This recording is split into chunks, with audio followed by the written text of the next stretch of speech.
Hello மக்களே! Lunch பாக்ஸ்க்கு வந்து carrot சாதம் எப்படி செய்யலான்னு பார்க்கலாம் வாங்க. அதுக்கு வந்து ஒரு சின்ன கேரட்ட தோல் சீவிட்டு இந்த மாரி துருவி வச்சுக்குங்க. அதுக்கு வந்து ஒரு 1/2 பெரிய வெங்காயத்த நறுக்கி வச்சுக்குங்க.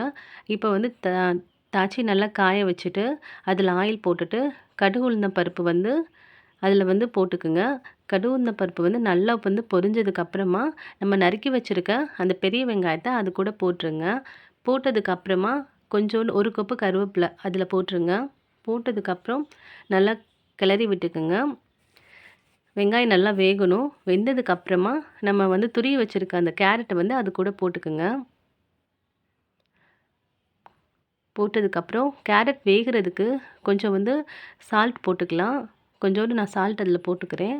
போட்டதுக்கப்புறம் நல்லா கிளறி விட்டுக்குங்க. சால்ட் போட்டதுமே உங்களுக்கு வந்து துருவின கேரட் வந்து சீக்கிரம் வெந்துடும். இப்போ வந்து காரத்துக்கு வந்து 1/2 டீஸ்பூன் வந்து நான் கொஞ்சோண்டு மிளகாத்தூள் போடுறேன். மிளகாத்தூள் போட்டுட்டு லைட்டாக கிண்டி விட்டுட்டிங்கன்னா, கேரட் சாதத்துக்கு இந்த மாதிரி கேரட் வெந்து வந்ததுக்கப்புறமா, ஒரு கரண்டி ரைஸ் எடுத்து அதில போட்டு நல்லா கிளறி விட்டுக்குங்க. அவ்வளோதாங்க நமக்கு கேரட் சாதம் ரெடி.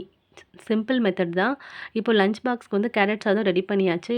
இப்போ அது கூட வேக வச்ச முட்டை வந்து நான் வந்து வச்சுருக்கேன். அவ்வளோதான் லஞ்ச் பாக்ஸ் ரெடிங்க.